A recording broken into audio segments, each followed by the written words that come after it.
சோதனைகள் டெம்டேஷன்ஸ் நமக்கு வரும்போது நம்ம என்ன செய்யணும் அப்படின்னு சொல்லிட்டு யாக்கோபு நிருபத்தில் 1ஆம் அதிகாரத்தில் யாக்கோபு எழுதுறாரு. சோதனையை சகிக்கிற மனுஷன் பாக்கியவான், அவன் உத்தமன் என்று விளங்கின பின்பு அவனுக்கு ஜீவ கிரீடம் கிடைக்கும் அப்படின்னு சொல்றாரு. யோசேப்பு அப்படிங்கிற ஒருத்தர் அவருக்கு சோதனை டெய்லி வந்தது. அவர் சோதனையை சகிச்சுட்டு தான் இருந்தார். நம்ம நினைக்கலாம் அவர் முத நாளே ஓடி போயிருக்கலாம் அப்படின்ட்டு. அவர் ஒரு அடிமை, அவருடைய சூழ்நிலையில ஓட முடியாது. முடிஞ்ச வரைக்கும் சகிச்சுட்டு இருக்கிறாரு. அவர் பாக்கியவானா இருந்தார். சகிக்க முடியாத சூழ்நிலை வரும்போது அவர் சட்டையை பிடிச்சி இழுத்ததுக்கு அப்புறம் சட்டையை விட்டுட்டு அவர் ஓடுறாரு. ஓட வேண்டிய சூழ்நிலை எப்போங்கிறது நமக்கு தெரியணும்.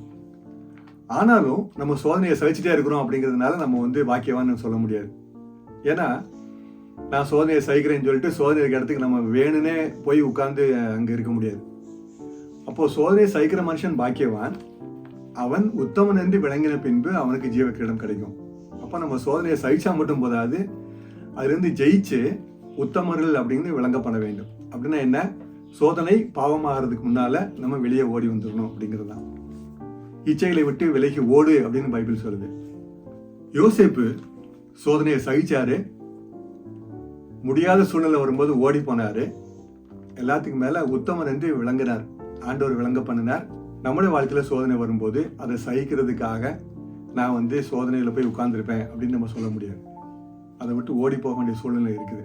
இங்க சோதிக்கப்படுகிற ஒருவனும் கர்த்தர் என்னை சோதிக்கிறாருன்னு சொல்லாத, அவர் சோதிக்கப்படுகிறவரும் அல்ல, அவர் சோதிக்கிறவரும் அல்ல அப்படின்னு வேதம் சொல்லுது. அப்ப என்ன நடக்குது? ஆண்டவர் படைக்கும் போது நமக்குள்ள உடம்புல கொடுத்திருந்த சில விஷயங்கள், உணர்ச்சிகள், அது இச்சையா மாறுது. இச்சை ஒரு சாதாரணமான விஷயம்தான். நம்ம சாப்பிடணும் அப்படிங்கிற பசி வரும்போது சாப்பிடணுங்கிற ஒரு எண்ணம் வருது சாதாரணம் தான்.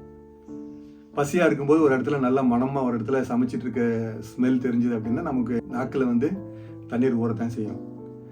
இது நார்மல், எல்லாருக்குள்ள விஷயம்தான். அந்த இச்சை என்ன பண்ணுது? அவர் சொல்றாரு, நீங்க அவனவன் தன்னுடைய சுய இச்சையினால இழுக்கப்படுகிறான்.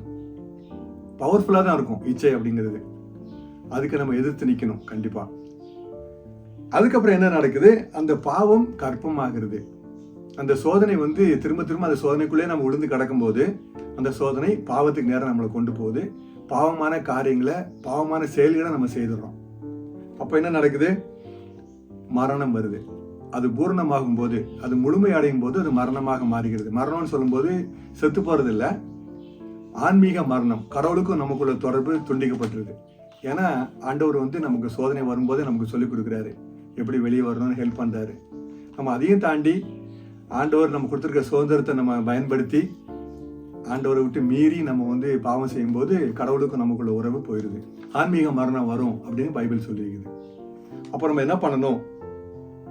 1 கொரிந்தியர் 10ஆம் அதிகாரத்துல பவுல் என்ன சொல்றாரு அப்படின்னா, மனுஷர்களுக்கு வரக்கூடிய சோதனை தான் நமக்கு வருது, அதுக்கு மேல ஆண்டவர் நமக்கு தரமாட்டாரு. நம்முடைய திராணிக்கு தக்கதாக கொடுக்குறாரு. திராணிக்கு மிஞ்சின சோதனை நமக்கு தரதில்லை. இயேசு கிறிஸ்து ஒரு மனிதனா வந்ததுனால ஒரு மனுஷனுக்கு எந்த அளவுக்கு சோதனை தாங்க முடியும் அப்படிங்கிறது அவருக்கும் தெரியும். அதுக்கு மேல உள்ள சோதனை அவர் அனுமதிக்க மாட்டார். அவர் அப்படி பண்றது மட்டும் இல்ல, அதில் தாங்கிக் கொள்வதற்கு நமக்கு உதவி செய்யறாரு, அதை மேற்கொள்வதற்கும் உதவி செய்கிறார். பைபிள் என்ன சொல்லுது அப்படின்னு சொன்னா, தப்பும் வழியை நமக்கு கொடுக்கிறார், போக்கையும் உண்டு பண்ணுகிறார், அதை தாங்கிக் கொள்ளும் அளவுக்கு நமக்கு உதவி செய்கிறார். இப்படிப்பட்ட ஒரு கடவுள் நமக்கு இருக்கும்போது நாம சோதனை வரும்போது அதை சகிக்கவும் அதை வெற்றி கொண்டு வெளியே வரவும் ஆண்டவர் நமக்கு உதவி செய்வார். வாழ்த்துக்கள்.